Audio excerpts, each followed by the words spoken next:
Halo, nama saya Triyanti Makatika, CPNS dari Badan Nasional Pencarian dan Pertolongan 2025. Pada video ini, saya akan memaparkan pengalaman saya dalam menjalankan proses pembelajaran Agenda 1. Metode pembelajarannya sendiri dilakukan dengan metode 1. Sinkronus adalah metode pembelajaran yang dilakukan secara real time. Contoh, tatap muka, daring, atau video conference.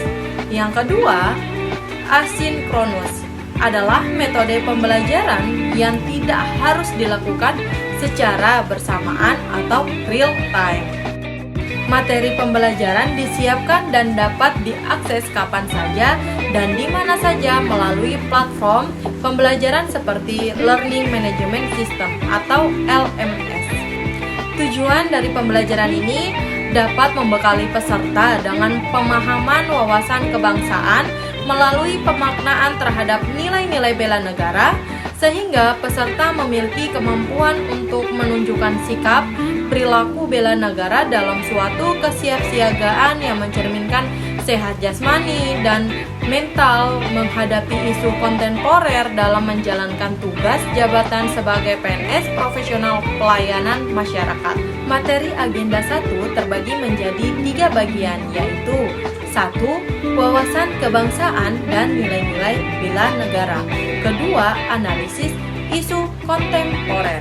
Ketiga, kesiapsiagaan bela negara. Nah, teman-teman, aparatur sipil negara tidak hanya dituntut memahami wawasan kebangsaan, tetapi juga mengimplementasikannya dalam sikap, kebijakan, dan pelayanan kepada masyarakat. Pelajaran apa yang dapat diambil? Pertama, menjalankan hak dan kewajibannya sebagai warga negara sesuai dengan peraturan perundang-undangan yang berlaku.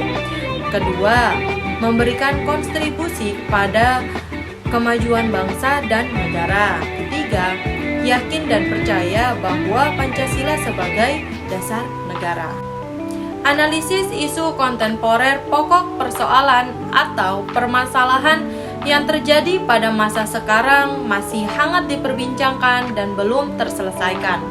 Isu-isu kontemporer yang terkait dengan kesiapsiagaan bela negara antara lain: pertama, bahaya paham radikalisme dan terorisme yang mengancam stabilitas nasional. Kedua, korupsi yang merusak birokrasi dan menurunkan kepercayaan publik.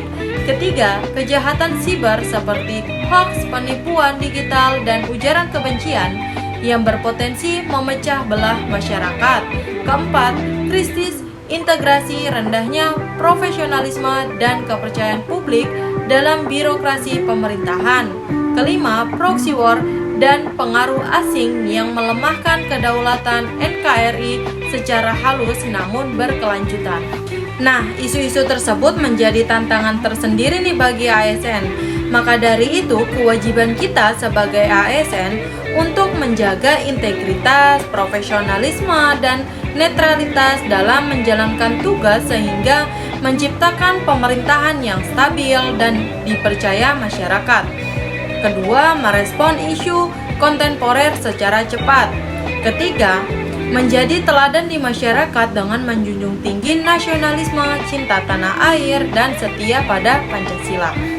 Kesiapsiagaan bela negara adalah suatu keadaan siap siaga yang dimiliki oleh seseorang baik secara fisik, mental, maupun sosial dalam menghadapi situasi kerja yang beragam, yang dilakukan berdasarkan kebulatan sikap dan tekad secara ikhlas dan sadar disertai kerelaan berkorban sepenuh jiwa raga yang dilandasi oleh kecintaan terhadap Negara Kesatuan Republik Indonesia berdasarkan Pancasila dan Undang-Undang tahun 1945 untuk menjaga, merawat, dan menjamin kelangsungan hidup berbangsa dan bernegara.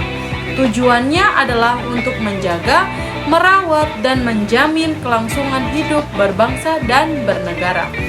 Sekian dari saya. Wassalamualaikum warahmatullahi wabarakatuh.